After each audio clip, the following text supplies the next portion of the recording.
مالك شايل طاجن 6؟ وحبقى شايله كتير يا شنواني. ياه، ده انت باين عليك موجوع قوي قوي قوي. حد من نساوينك لازم حسوا انك ناوي تجيب لهم ضره. فهمي عمره ما يسيب طاره.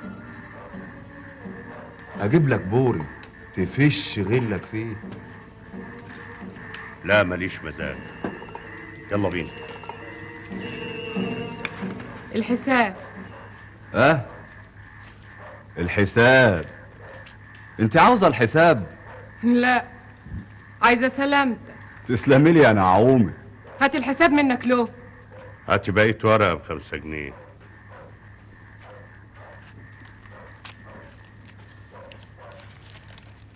$4.85 اهم.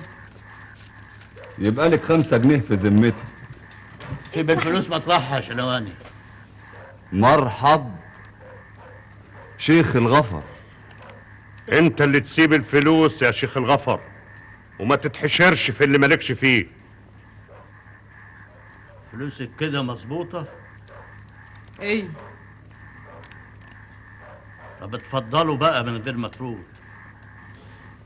ومش هنمشي كمان، هنقعد. هاتي شاي وبوري. عندك مانع يا شيخ الغفر؟ ما عنديش مانع يا فهمي يكتع، بس هيبقى عندي مانع لو حصل اي تعكيل للامن.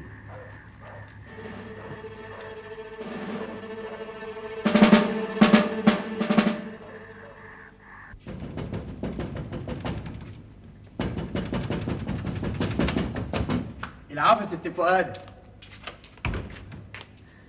عيبك يا حسون انك ما بتستناش عزومه. هو انا غريب؟ امال فين ست ام فؤاد؟ المفروض انت تكون عارف، يا في المطبخ يا في اوضه من الاوض. انت مش عارف كل اخبار البلد؟ ان شاء الله تتهني يا ست فؤاد، ضحكتيني. مهاني كمان جايب لكم حاجه حلوه. يا ترى جايب ايه يا حسون؟ الاكاد ريحه تقليتكم اشمها من على بعد كيلو، اعرفها من نص ريحه الدهشنا كلتها. احنا مش في ريحه التقليه دلوقتي. هي وراك اخبار ايه؟ جواب.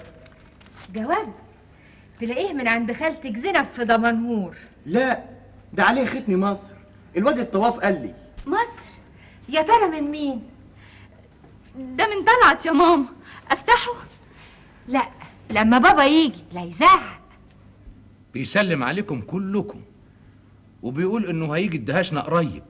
امتى؟ ما حددش. والله فيه الخير، ما بينساناش ابدا. تعرفي يا تفيدة، على قد معارضتك لطلعت على قد ما انا بقيت متحمس لفكرته. طبعا، ما انت بتحن للفلاحة والفلاحين. اهم اهالينا برضو. بقول ايه، ما تيجي كلنا نقعد في الدهشنا ونجرب قد سنة كده. فايز. ولا حتى اسبوع. اللي مجنني داليا. داليا هنعمل معاها ايه؟ في ايه؟ لما سي طلعت يشغل نفسه بالزراعة والمشاريع اللي مانيش عارفة لها اول من اخر، هيفكر في الجواز امتى؟ كل شيء وله ميعاد. ايوه، لحد البت ما تروح مني وانا قاعدة مستنية ميعاد ابنك. احنا لازم ناخد خطوة عملية. بكرة عيد ميلادها وكل العيلة والاصحاب هيبقوا موجودين. انا هعلن الخطوبة رسمي. مش لما تاخد رأي طلعت؟ هخليه قدام الامر الواقع مرة. اشمعنى هو دايما يحطنا قدام اللي بيختاره؟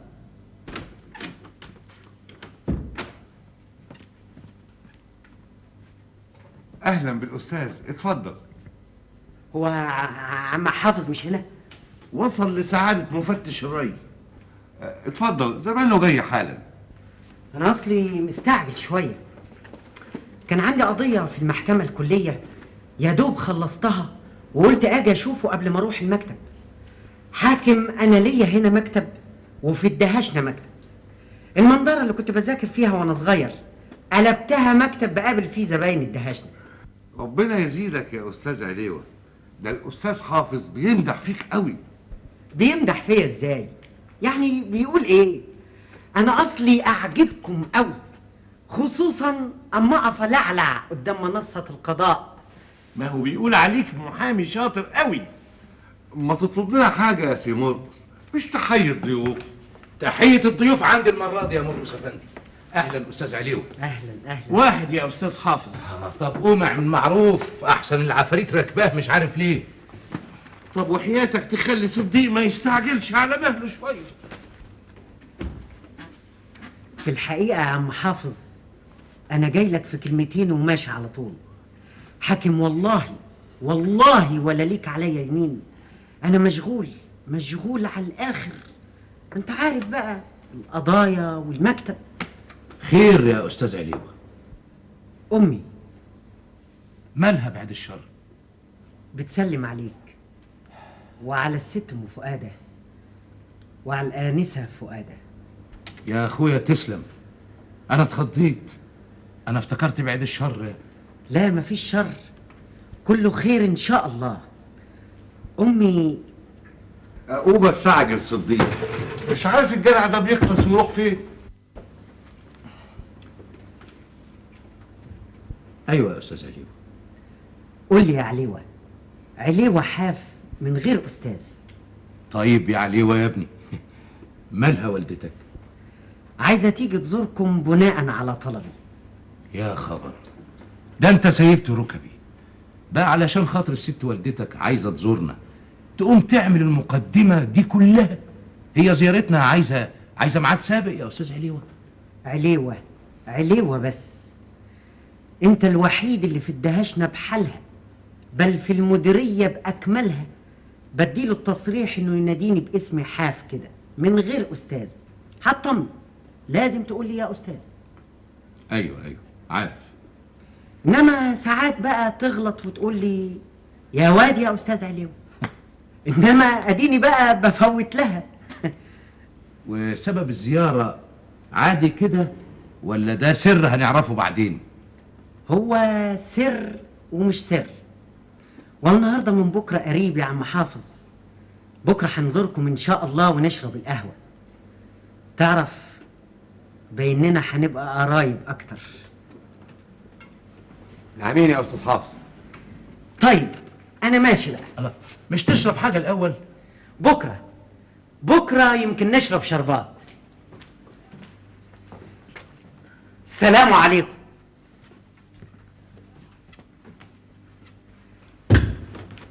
شربات ايه يا استاذ حافظ؟ الست والدته هتزورنا بكره. ما هي بتيجي عدد المرات من غير ما يقول. وبعدها لك يا فاطمه، حطي كلامه بتاع انه زهق من العزوبيه وانه اختار بنت الحلال وانه هيجيب امه وهنشرب الشربات. دي ما بدهاش بقى، دي حكايه مش عايزه تفسير تاني. يا الف نهار ابيض يا ولاد، ارعب الزغروطه يا حافظ. لا استني بكره، وبعدين بقى هتدهشنا من اولها لاخرها زغاريد. بس لو الكلام طلع بحقيقي. طلع بحقيقي؟ ليه بقى؟ امال جايب امه ليه؟ ما هو عندنا كل ليل. طب وطي صوتك لحسن فؤادة تسمعك. طب ما هي لازم تسمع، هو في جواز في السر؟ بنتك مخها ناشف وعناديه، تعالي كده نجس نبضها كده من بعيد لبعيد، لحسن انا حاسس انها ما بتبلعهوش. عايزه اخلص الكتاب اللي في ايدي ومش عارفه اقرا منك ولا كلمه. ايه يا واد يا احمد، مالك ومال اختك؟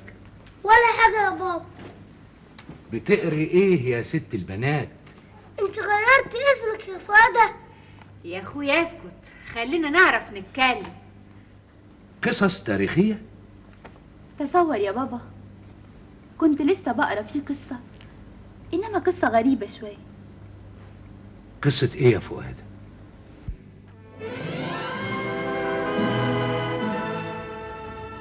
قصه ملك من ملوك الرومان، كان فيه بينه وبين ابن عمه صراع على الحق، وكان الملك نفسه يتخلص من ابن عمه بأي وسيلة.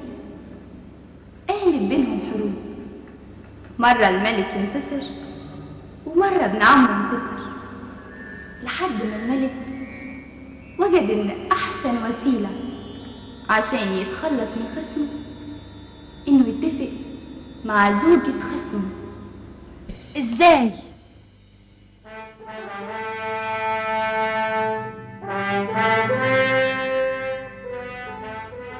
اتفق معاها انها لو قتلت جوزها هيديها مبلغ كبير قوي من المال ويجوزها لابنه قائد الجيش بتاعه.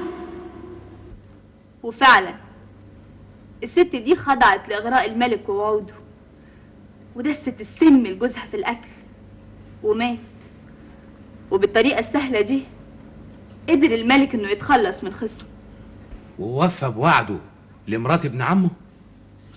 بعد ما دست السم لجوزها في الأكل راحت للملك عشان ينفذ وعده. الملك اداها المال لكن رفض إنه يجوزها لابنه. طبعا اللي يخون مرة ممكن يخون مرة تانية. وفعلا كان ده مضمون كلام الملك الروماني. قال لها انت قتلتي جوزك مرة وجايز قوي لو اتجوزتي ابني تفكري انك تقتليه لو حسيتي انك ممكن تستفيدي من قتله. طبعا الخاين ملوش امان. اعوذ بالله، بقى في واحدة تحط بايديها السم لجوزها؟ لو كانت بتحبه يا ماما ما كانتش عملت كده، حتى لو كان ملك الرومان وعدها بكنوز الارض. بقى يعني يا بنتي كل واحدة ما تحبش جوزها تقوم عليه؟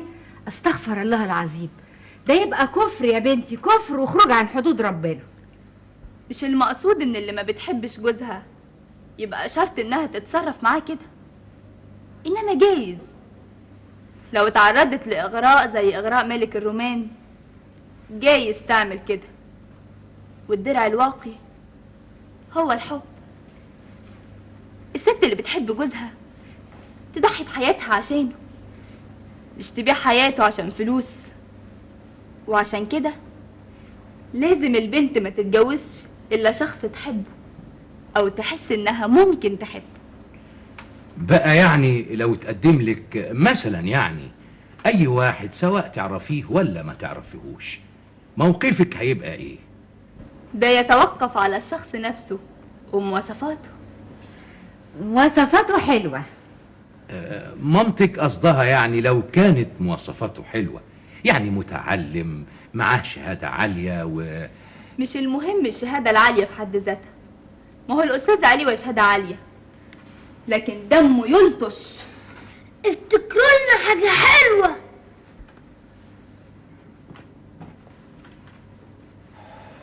بقول لك ايه يا فاطمة، قومي بينا عشان انا عايز اميل شوية.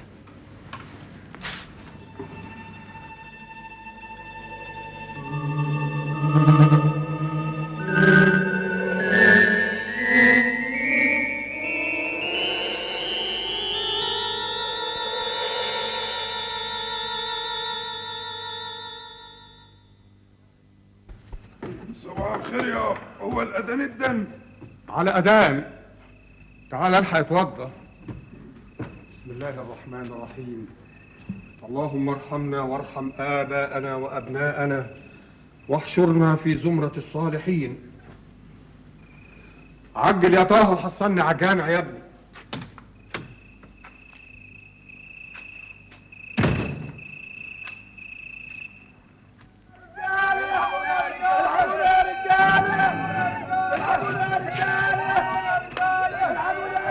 لا حول ولا قوة إلا بالله.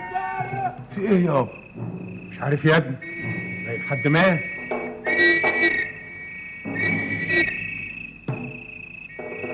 في إيه يا نور؟ حرامية سرقوا بهايم الحاج سويلم. من إيه؟ كانت بايتة في الغيط؟ لا، في قلب الدار. روح يا طه شوف البهايم يا ابني. أعوذ بالله من الشيطان الرجيم. اهدى بس امال يا حاج سويلم. اهدى؟ عايزني اهدى يا عمده؟ حاضر، انا هديت اهو. امال ما هو اللي ضاع معزه، مش جوز جمال وثلاث روس. اهي الحكومه هتقلب الدنيا والبوليس والمباحث هيرجعوهم ان شاء الله. يرجعوهم؟ ومن امتى اللي ضاع بيرجع يا عمده؟ ده خراب ايه اللي حط على دماغي يا ولاد؟ فين حسنين شيخ الغفر؟ مستنظر على الاول الزراعي عشان المباحث وهي جايه. ايه؟ طيب اما اروح انا راخر. وانت يا حاج سويد هالبت احسن تستنى في الدار علشان تحضر المعاينه. معاينه؟ هو فاضل ايه هتعينوه يا عمده؟ ما ضاعت البهايم، ضاعت البهايم. ما يلا كل واحد منكم يروح لحاله، بلد عايزه جنازه وتشبع فيها لطم جت كل غم. يا حسنين افندم سعاده البيه، روح مع الضابط والعساكر المخبرين فتشوا في كل الدور مشتبه فيها. حاضر سعاده البيه.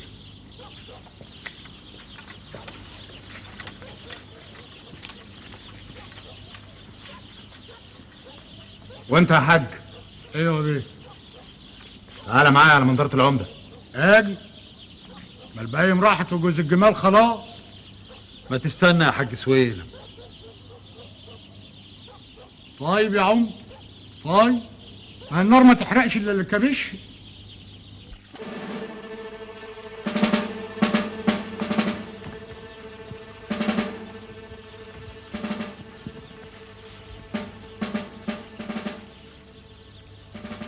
ده عتريس ابن مرسى ابو عتريس.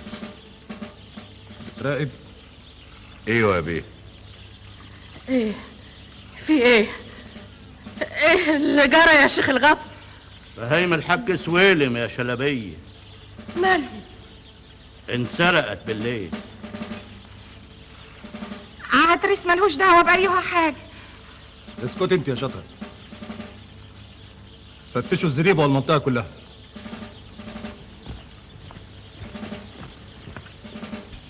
ما هو اني مش هيهدالي بال الا لما اعرف مين اللي سرق البهايم دي. ملناش دعوه بحاجه يا حسنين، احلف لك بالنعمه الطاهره اننا ملناش دعوه بحاجه. امه؟ ايوه يا بيه. ودي شو بنت اختي. نوح متمم عليا بالليل وانا في الدار، حتى اسال شيخ الغفر. ايوه، لكن من النهارده هتمم اني بنفسي. في بقرتين ولا مؤاخذه جدي صغير. دول بتوعنا يا سعاده البيت، حتى اسال شيخ الغفر. وعلى العموم اذا كنتوا عاوزينهم خدوهم. بتتريق؟ استغفر الله العظيم يا بيه. جيت الغيط امتى؟ في طلعت الشمس. أنا وخالتي جينا معاه، ولا نعرفش إن في بهايم انسرقت إلا دلوقتي. ما بقاش حسنين لو ما عرفتش. لو ليك هيبه يا شيخ الغفر ما كانش اللي حصل. ولو كنت انت والغفر بتوعك مفتحين ما كانش حد يستجري يدخل دار حد. ما هو سعاده البيه. يلا بينا.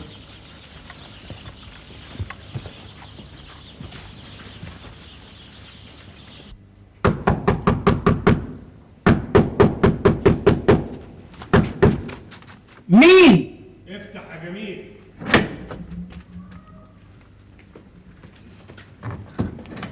كله تمام يا ابو رجاله. ضربة معلم من ولاد ابو سعيد صحيح.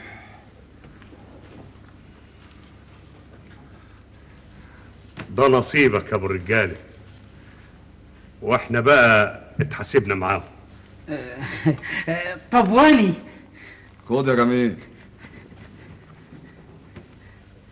مش خسارة في جتتك. ايه الاخبار في البلد؟ مقلوبه، والمباحث قاعده تبرطع وتفتش في الزرايب والدور، وجم فتشوا عندي وعند شنواني. وكنتوا هناك؟ صحونا من عز النوم.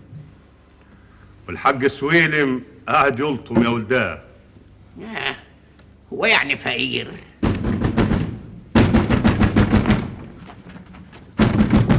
مين؟ افتح البيت ظبط.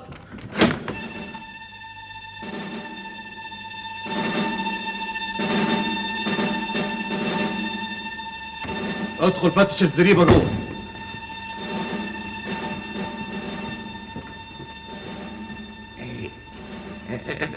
في حاجه ضايعه يا حاج الظابط؟ حاجه بسيطه. 3 بهايم وجمالين. ما انتش عارف ايه اللي ضاع يا ابو مرسي؟ وما انتش عارف مين اللي خدهم؟ وانا هعرف منين يا حسنين؟ واني زي ما انت شايف راجل عجوز مكحكح. ادخلوا فتشوا الدار كلها يا رجاله، واطلعوا فوق السطح كمان. كنت فين بالليل؟ هنا وحياتك. خلاص بقى يا حاج الظابط، ما عادش حل الجري ولا الشقاوة. وانت يا حسنين كنت فين؟ لازم كنت في الدار نعسان ولا قاعد على القهوة؟ انت هتحاكمني يا ابو مرسي؟ لا مش قصدي، لكن ما انا برضه خاف لا حد يخش يسرقني وانا نايم. مين اللي ممكن يعمل العملة دي؟ ولاد الحرام كتير يا حاج الظابط. هو حد عاد بيقدر اليومين دول يفرق بين الوحش والكويس؟ مالكش اعداء يا حاج سويلم؟ ابدا، ده راجل طيب وفي حاله. استنى انت يا عمده. حاضر حاضر يا سعاده البيه.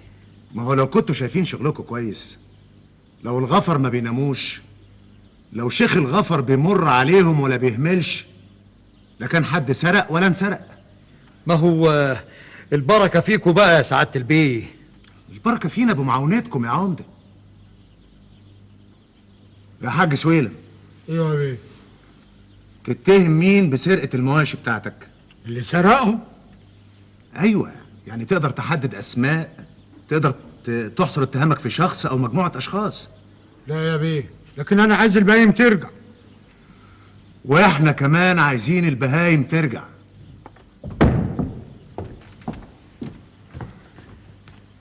مفيش اي اثر لاي حاجه.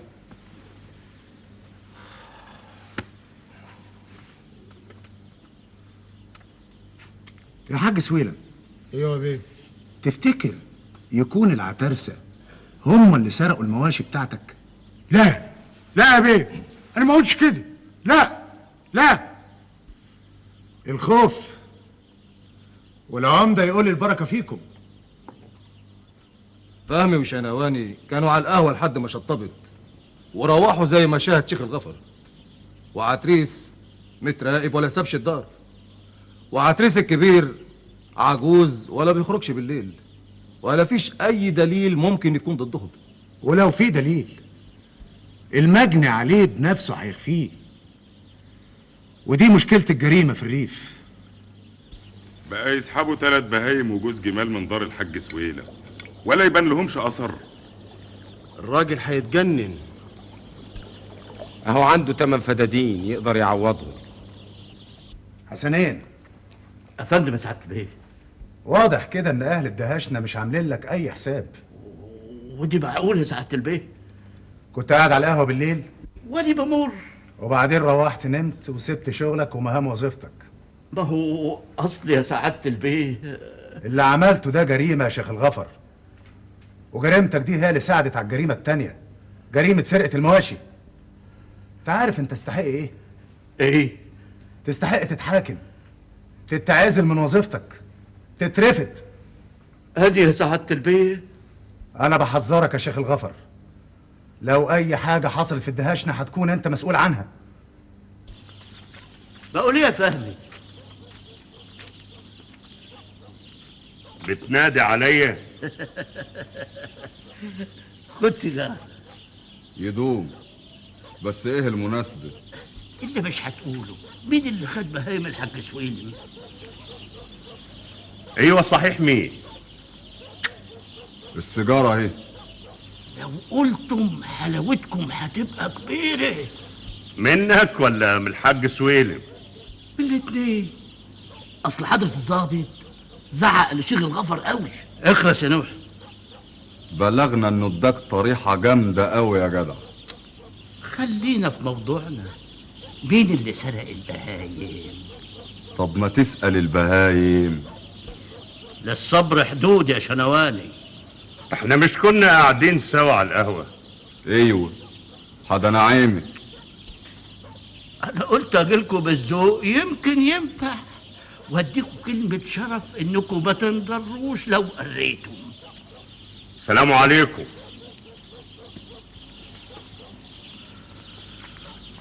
طيب أني حسنين أبو دومة، والشاطر اللي يضحك في الآخر مش في الأول. الراجل ده ما بقتش طايقه، ولازم اشوف لي معاه تصريفه. على فكرة يا ابو الرجالة، فهم من امبارح وهو مش طبيعي وشايل طاجن سته. ايه في حاجة شغلك يا فهمي؟ ولا حاجة يا ابو رجالة.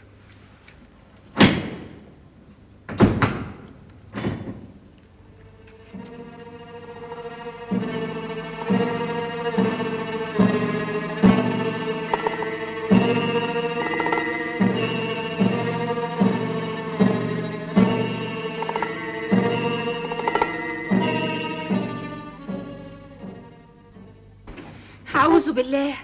ايوه يا شو، أعوذ بالله من الشياطين. امتى يا خالة ربنا يتوب علينا من الخلق دي؟ هانت يا شو. بس أنا خايفة يا خالة. خايفة من ايه يا شو؟ خايفة من ايه يا ضناي؟ لما عتريس بيكون هنا ما بخافش، لكن لما ما بيكونش هنا ببقى خايفة. هيقولي بقى انك عاوزة تفضلي معاها على طول. ومعاك انتي رخرة يا خالة.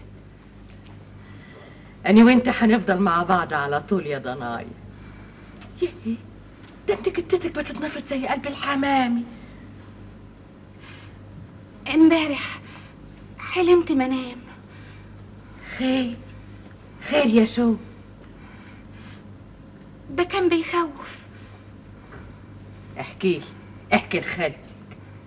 حلمت اني في عيد فرح كده، وقال عتريس جايب لي عقد لولي، وقبل ما يديهولي جه غراب كبير شكله مش زي اي غراب، غراب له ضوافر كبيره وعينيه بتطق شرار. حوم علي، خطف العقد؟ لا، خطفناني. يا ساتر يا رب. قال انتي لما شفتيه بيسحبني اتعلقتي في رجليه عشان تحوشيني، لكنه كان جامد طار بينا احنا الاتنين.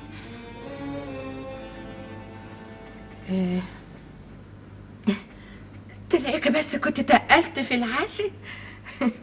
هو في غراب يقدر يجرنا احنا الجوز؟ قومي كده اغسلي وشك ويلا بينا نروح نشتري شويه طلبات من عند ملاك البقال. اما يغوروا اللي بره وينكشوا. ايوه عندك حق. انت مش كنت قلت لابو الرجالة ان فيه موضوع هتقول له عليه؟ موضوع ايه يا شنواني؟ الجواز يا جدع.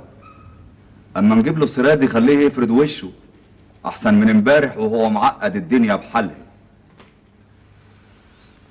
بعدين يا شنواني، اصل في حساب لازم اصفيه الاول. يو مش وقت تصفية حسابات دلوقتي. كل واحد فيكم يروح على داره ويتكن شوية لحد موضوع الحاج سويلم ما يهبط. مفهوم؟ مفهوم يا ابو الرجالة. مفهوم يا ابو الرجالة.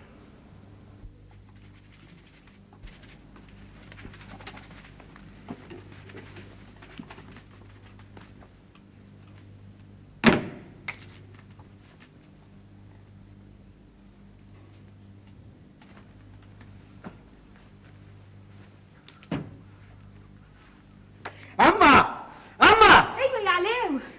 شوفي بقى، هقول لك كلمتين تعمليهم حلقة في ودنك.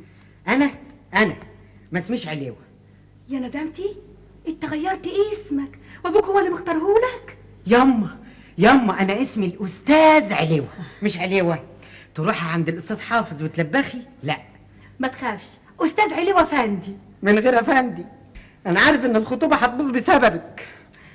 لا لا لا، ما يهمكش خلاص. طب بصيلي. في حاجة يا عليوة؟ انت فيك حاجة؟ ايه رأيك فيا؟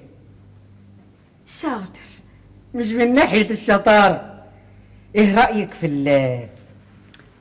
في الأناقة بتاعتي؟ يعني ايه يا عليوة؟ مش فاهمة. روحي كملي لبسك ياما. حاضر. وخلي الليلة دي تفوت على خير. الست بتسأل عليكي. سألت عليها العافية. الواجب برضو تقومي تسلمي عليه. اقدر اعرف سبب الزيارة دي ايه؟ زيارة يا فؤادة، ما هم قرايب بابا.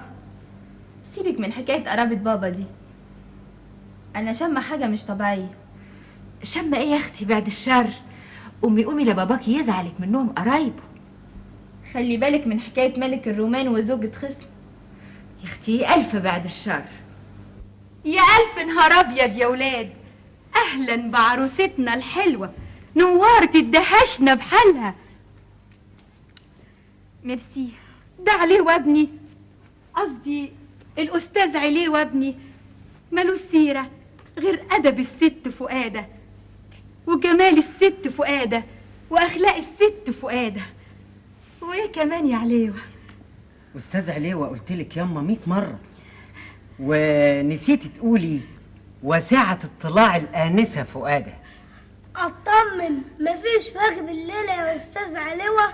لا، الليلة يا ابو حميد انا جاي في امر جلل. جلل مين يا ابني؟ احنا جايين نخطب. هو الاستاذ علوة هيتجوز؟ مبروك. اسكت يا ولد. يا اختي امال فين الشربات؟ بقى عليه ابن زكية يخطب فؤادي. طب وانت زعلان ليه يا علي؟ لازم كان منمر عليه. لا يا اخويا مش منمر عليه، فتها لك. انا يا علي بعتبر فؤادة دي زي اختي، اختنا كلنا، اخت اي واحد في الدهش. تمام يا واد يا طه، براو عليك. ومبلغ علمي ان حافظ افندي ما اداش الاستاذ عليه وعقاد نافع. ما هو لازم ياخد راي بنته برضه. ايوه صح، احسن صح. لازم ابو البيت ياخد رايها في اللي هتتجوزه. ان قالت يبقى يا 300 زغروطه. بقى هتسيبها تمشي كلامها وعليه ويطير من ايدينا؟ يعني عايزاني اعمل لها ايه؟ اكتفها واجوزها له؟ هم ابهات الايام دي جرالهم ايه يا حافظ؟ ايه جرالهم ايه؟ على ايامنا البت ما كانتش تتني كلمه ورا ابوها ابدا. انت ما تنتيش كلمه ابوك الحاج شحاته علشان كنت بتحبيني، انما فؤاده ما بتحبش عليه. وبتقولها انت كمان؟ يبقى بنتك بقى عندها حق. ما هو كلامها منطقي وزنقانه بحكايه ملك الرومان اللي ماسكاها لنا دي.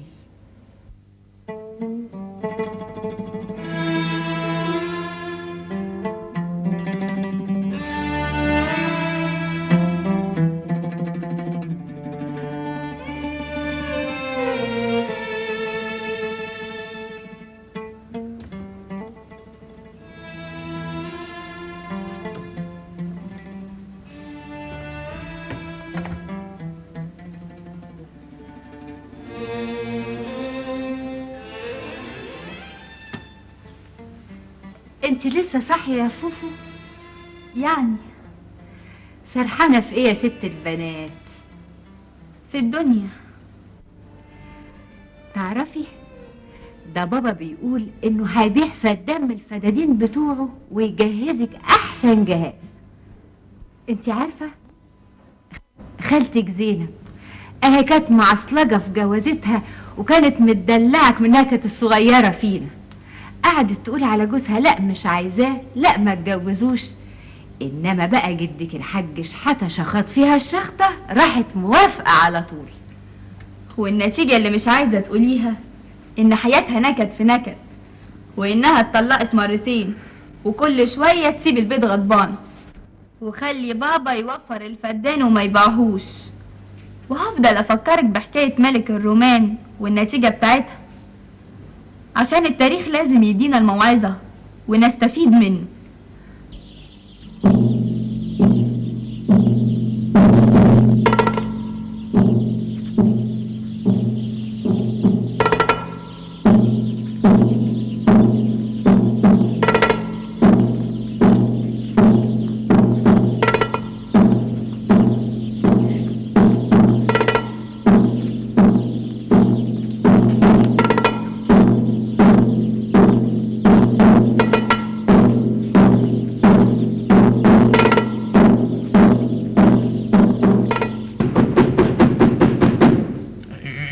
مين يا جميل؟ حاضر يا ابو عتريس.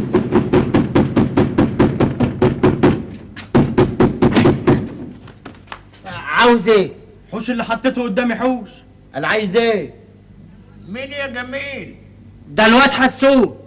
يخش.